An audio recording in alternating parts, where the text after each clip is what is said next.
It was announced late yesterday that ABC was indefinitely suspending Jimmy Kimmel from his show. It was apparently supposed to be under the guise of he made insensitive comments about Charlie Kirk, only he didn't. I've also heard people saying, well, he said stuff that wasn't accurate. Again, that's not true. But there are some larger implications here. Obviously, this being that the government itself had a hand in this happening, which would be a violation of the First Amendment. Because this wasn't just ABC saying, well, we're having declining ratings, what have you.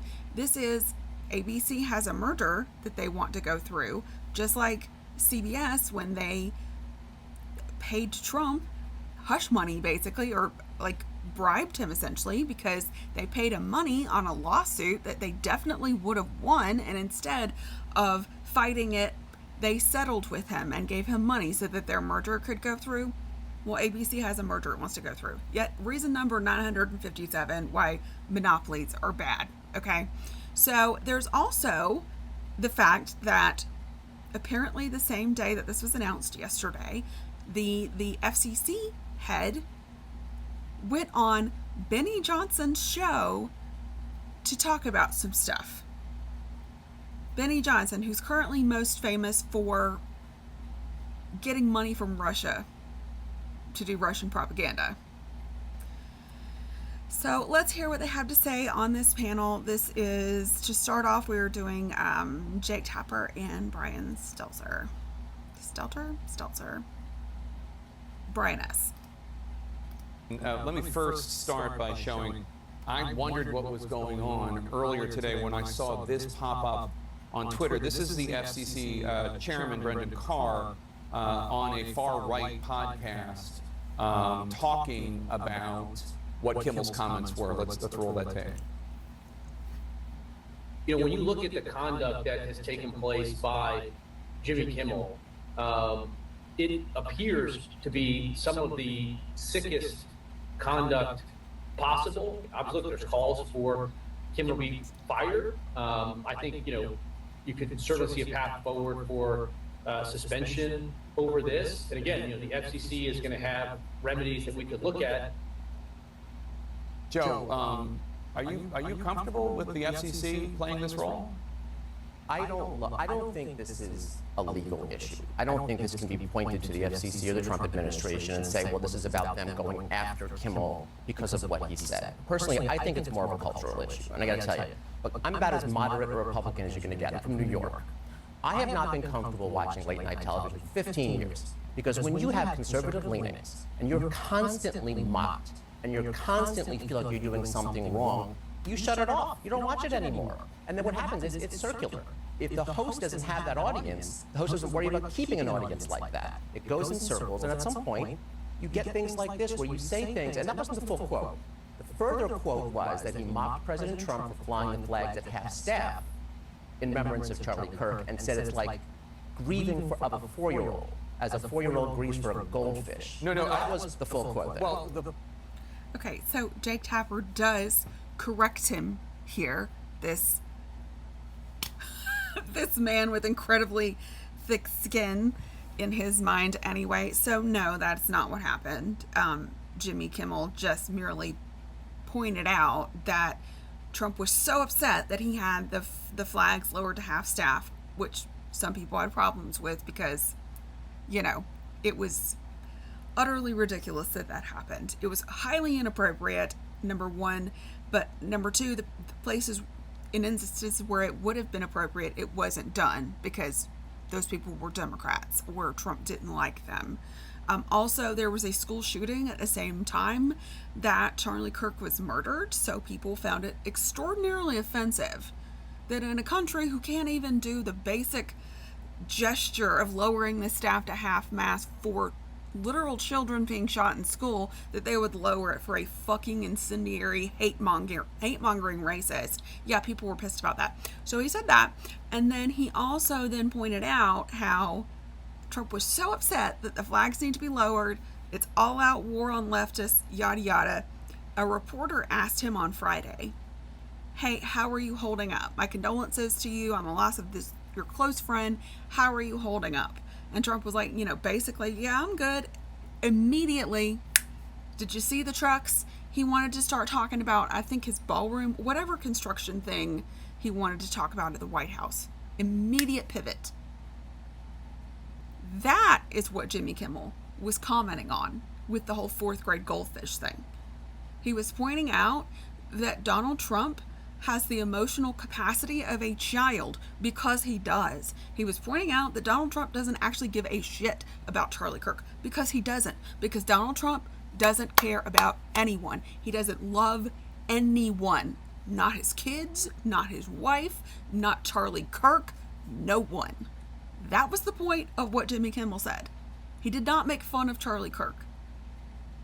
And he did not say that lowering the flags was an emotionally immature response. It was, by the way, but he didn't say that.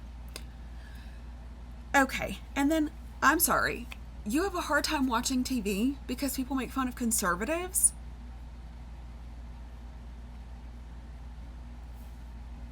What a fucking loser. Why are we kowtowing to these people? They are losers, and every time they open their mouths, they tell us what losers they are.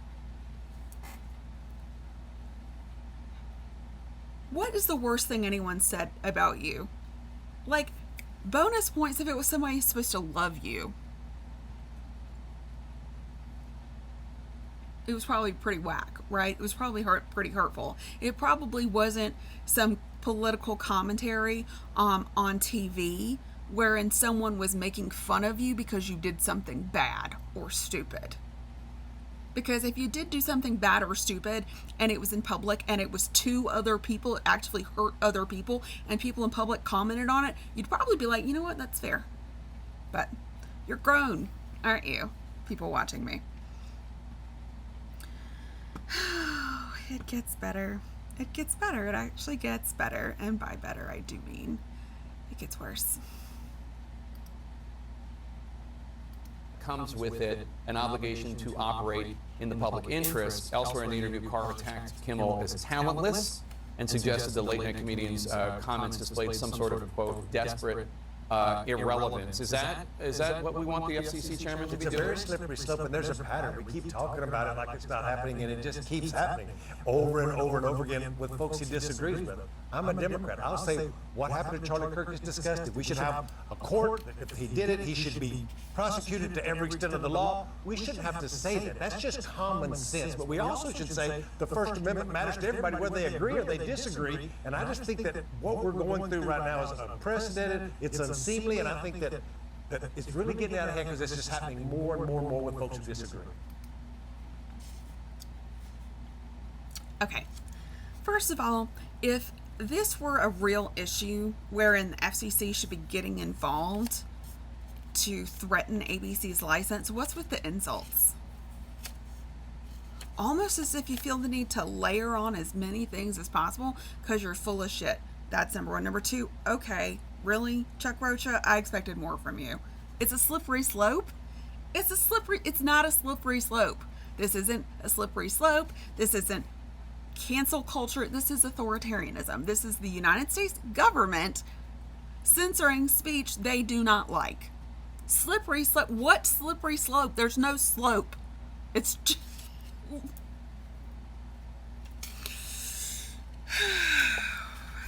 I do. I expected more from you, Chuck Rocha, than unseemly and out of hand. You're sounding a lot like a standard issue liberal, you know, the ones that let us get into this mess by not standing up to it for decades when they had the chance, which is odd coming from you because that's, you know, not your typical.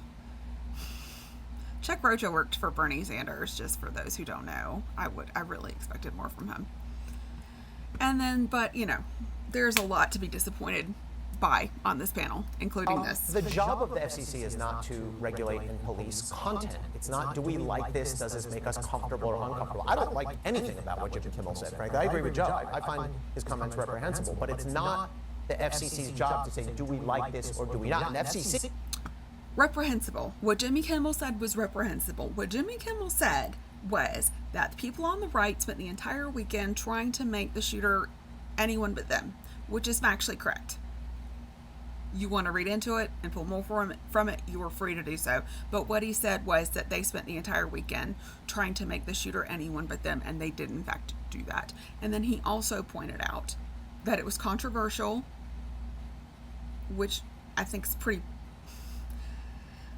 I think that's a pretty polite way of putting it.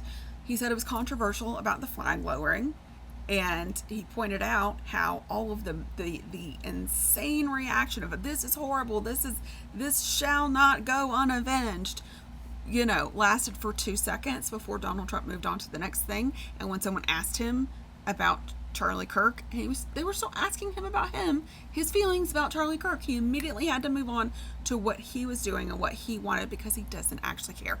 That's what Jimmy Kimmel said.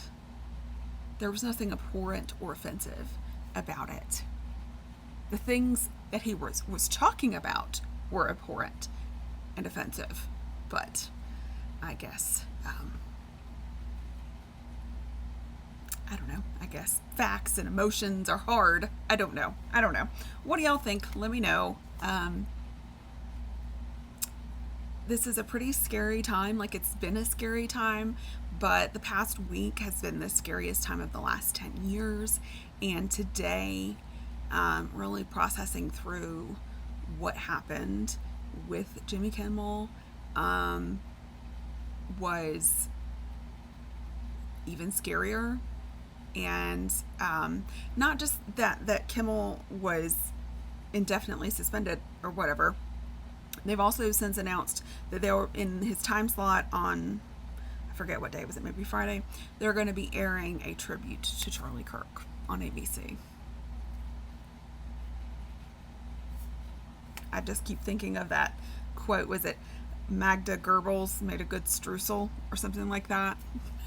Because this paper before World War II did this fluff piece about her. That's where we are.